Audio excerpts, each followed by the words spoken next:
अस्सलाम वालेकुम class.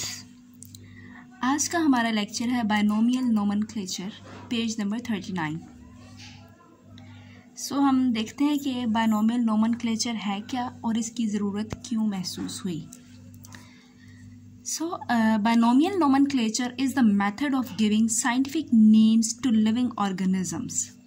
Binomial nomenclature हमारे पास है क्या? बेसिकली वो मेथड जिसमें हम साइंटिफिक नेम देते हैं किसी भी लिविंग ऑर्गेनिज्म को, उसे हम कहते हैं binomial nomenclature.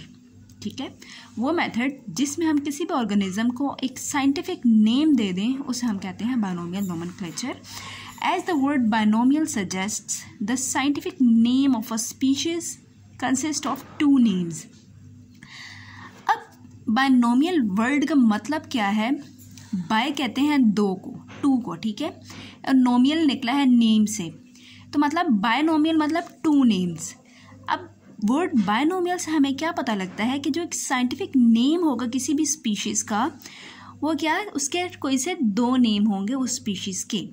The first name is genus and the second one is the name of species.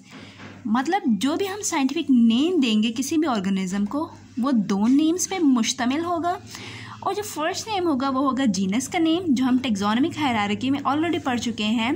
Genus species दोनों नेम्स पढ़ चुके हैं, ये बिल्कुल लास्ट में टेक्सा है हमारे दो, ठीक है, लास्ट वन स्पीशीज़ होता है और स्पीशीज़ के ऊपर हमारे पास जीनस आता है। तो जो फर्स्ट वन होता है हमारे पास साइंटिफिक नेम में, तो वो क्या होगा, जीनस, और सेकेंड वन हमारे पास नेम आता है स्पीशीज़ का। Swedish biologist Carolus Linnaeus first introduced and adopted the system of binomial nomenclature। सबसे जो पहले बायनोमियल नोमेनक्लेचर का सिस्टम यूज़ किया वो एक स्वीडिश बायोलॉजिस्ट था, कैरोलस लीनियस। उसने सबसे पहले इंट्रोड्यूस कराया इसको और उसको अडॉप्ट भी किया कि सिस्टम को, बायनोमियल नोमेनक्लेचर के सिस्टम को।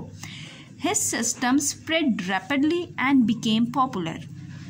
अब उसका सिस्टम क्या हुआ, जल्दी से, तेज़ी से फैला और एकदम से मशहूर भी हो गया, पॉपुलर भी हो गया।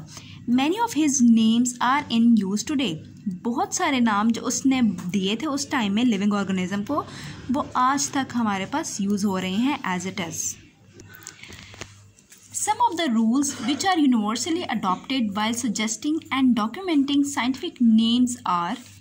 अब कुछ रूल्स जो कि यूनिवर्सली, मतलब जो बंदा भी साइंटिफिक नेम देगा किसी चीज़ को, उसे जो रूल्स अडॉप्ट करने पड़ेंगे, यूनिवर्सली कहते हैं, जो पूरी दुनिया में, मतलब हर जगह में ये एक चीज़ फॉलो की जा रही हो उसको कहते हैं, ठीक है। अच्छा, while suggesting and documenting scientific names are. अब कुछ रूल्स हैं हमारे पास, अगर कोई बंदा इसको फॉलो करेगा तो ही वो करेक्ट साइंटिफिक नेम होगा। अगर इनमें से कोई एक रूल भी फॉलो ना किया गया तो वो साइंटिफिक नेम हमारे पास रॉन्ग हो जाएगा। अब हम वो रूल्स देख लेते हैं कि वो कौन कौन से रूल्स हैं जिनको फॉलो करते हैं हमारे पास साइंटिस्ट किसी भी स्पीशीज़ को नेम देने के लिए। फर्स्ट वन है हमारे पास, scientific names are usually printed in italics such as homo sapiens which can be hand written, when they hand written they are underlined. अब साइंटिफिक नेम कोई भी जो लिखेगा, मतलब प्रिंटेड फॉर्म में, तो वो इटैलिक्स में लिखेगा। इटैलिक्स जो हमारे पास राइटिंग होती है, तो वो हमारे पास जब भी हम उसको प्रेजेंट करते हैं तो वो हमारे पास थोड़ा सा लैटिक्स फॉर्म में होता है, मतलब थोड़ा सा टेढ़ा टेढ़ा। अगर आपको कभी बुक में कोई भी ऐसी नेम नज़र आए या कोई भी चीज़ बात नज़र आए जो कि थोड़ी सी टेढ़ी लिखी हुई हो, इटैलिक फॉर्म में हो, तो वो हमारे पास समझ जाना है कि वो साइंटिफिक नेम है। लेकिन जब हम साइंटिफिक नेम हाथ से लिखते हैं, हैंड रिटन लिखते हैं, तो उसमें हमारे पास क्या होता है, हम उसको अंडरलाइन करते हैं, क्योंकि हम खुद तो इटैलिक्स की फॉर्म में नहीं लिख सकते, वो तो प्रिंटेड फॉर्म में होगा तभी हम लिख सकते हैं, कंप्यूटराइज्ड होती है, ठीक है। लेकिन जब हमने उसको हैंड रिटन लिखना है तो उसको हम अंडरलाइन करेंगे। अगर अंडरलाइन नहीं करेंगे उस साइंटिफिक नेम को तो वो हमारे पास रॉन्ग हो जाएगा। अब सेकेंड वन है हमारे पास, the first term generic name always begins with capital letter. अब जो हमारे पास जेनरिक नेम होता है, मतलब जीनस का जो पहला नाम है, भैया मैंने आपको बताया कि बायनोमियल नोमेनक्लेचर में जो हम साइंटिफिक नेम देते हैं किसी भी चीज़ को, वो दो नेम्स होते हैं। फर्स्ट वन क्या था हमारे पास, जीनस का, तो जो फर्स्ट नेम जीनस का होगा वो हमारे पास कैपिटल लेटर से शुरू होगा, जैसे इस होमो सेपियंस में हमें नज़र भी आ रहा है कि होमो का जो हमारे पास फर्स्ट लेटर है वो क्या है, हमारे पास ये कैपिटल लेटर है। होमो हमारे पास क्या होगा इसमें, जीनस, वाइल सेपियंस क्या है हमारे पास, स्पीशीज़ है। while species name is never capitalized even when derived from a proper name. और जो स्पीशीज़ नेम होगा ये कभी भी कैपिटलाइज नहीं होगा। साइंटिफिक नेम जब हमने लिखना है उसमें कभी भी ये कैपिटलाइज नहीं होगा, चाहे वो किसी का प्रॉपर नेम ही हो।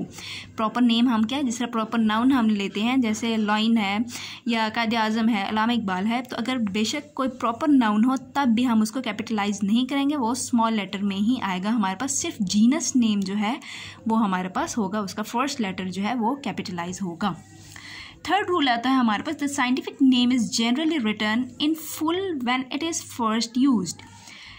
अब क्या कह रहे हैं वो, जिस साइंटिफिक नेम जो है वो हमारे पास पहले जब हम उसको फर्स्ट टाइम लिख रहे हैं तो उसको पहले बारी हम क्या लिखेंगे, पूरे का पूरा लिखेंगे। जैसे होमो सेपियंस है हमारे पास, ये पूरे का पूरा हम ऐसे ही लिखेंगे। But when several species from the same genus are being listed, it may then be abbreviated by just using an initial for genus. लेकिन जब क्या कह रहे हैं, हम एक ही स्पीशी, बहुत सारी सेवरल स्पीशीज़ हैं जिनका जीनस सेम हो, बहुत सारी। जैसे अब हम देखें, लेट्स सपोज हम एलिफेंट की डिफरेंट स्पीशीज़ देख रहे हैं, ठीक है, जिनका जीनस एक ही हो, तो उस जीनस में हम क्या करेंगे, वो जो उसका जीनस होगा उसके लिए सिर्फ इनिशियल यूज़ करेंगे, मतलब सिर्फ जो उसका फर्स्ट कैपिटल लेटर है उसको यूज़ करेंगे, बाकी जो हम उसकी स्पीशी है सिर्फ आगे सिर्फ वो लिखेंगे। फॉर एग्जांपल इन्होंने हमें यहाँ पे एक बैक्टीरिया की एग्जांपल दी है। बैक्टीरिया एक है हमारे पास एस्क्रिशिया कोलाई। अब अगर हम इसको हमने लिखना है, लेट्स सपोज हम बैक्टीरिया की बहुत सारी स्पीशीज़ जो हैं एक टाइम में हम लिख रहे हैं या स्टडी कर रहे हैं, तो अब फर्स्ट टाइम तो हम इसको पूरा लिखेंगे, लेकिन जब हम आगे जाएंगे तो हम जो इसका जीनस नेम है जो कि एस्क्रिशिया है उसको हम जस्ट ई से डिनोट करेंगे, बाकी हम कोलाई जो है उसकी स्पीशीज़ जो है उसका फुल नेम लिखेंगे।